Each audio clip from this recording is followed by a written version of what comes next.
You know what? You're right, Sheree. I can tell you there has been a lot of miscommunication out here at Wright-Patterson Air Force Base today. Just moments ago, the installation commander, Colonel Tom Sherman, held a press conference, and one of his first words were, "Everyone is safe, and there was no real-world active shooter situation." Now, here is what I can tell you.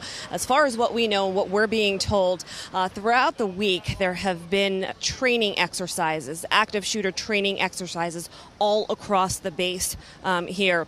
And sometime today, just before 1 o'clock, a person on base called 911 thinking there was an actual active shooter inside the hospital here on base. Well, that led to a mass amount of people responding, agencies from across the state, federal investigators, as well as local investigators.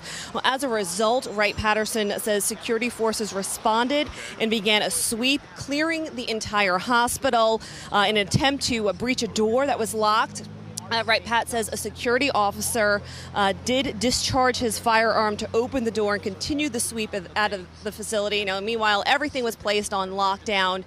There have been a lot of questions, though. We tried to ask the commander during the press conference. I wanted to know how long people were kind of in panic and chaos, because speaking with husbands of wives who were inside the hospital, there was panic inside that hospital, but a lot of questions are still not answered tonight. The commander says this whole incident is still under investigation, and they're still trying to figure out exactly what went wrong or where the miscommunication was. But at the end of the day, he wants to stress there have been no injuries and there was no real-world active shooter situation here at Wright-Patterson Air Force Base.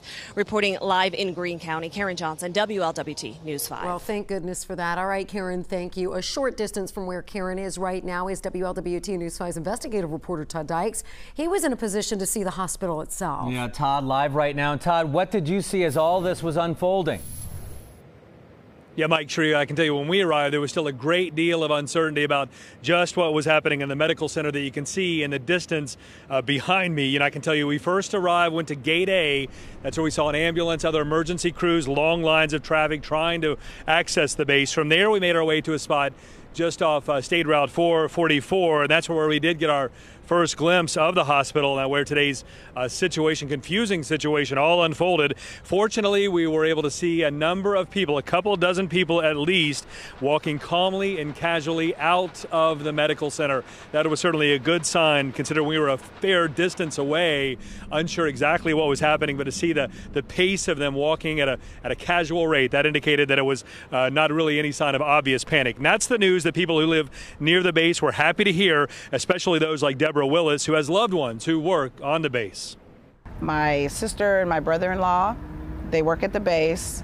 They got all the text messages, alerts, and whatever, and said it wasn't a drill, that there was a shooter. She texted me out of the blue, "I love you.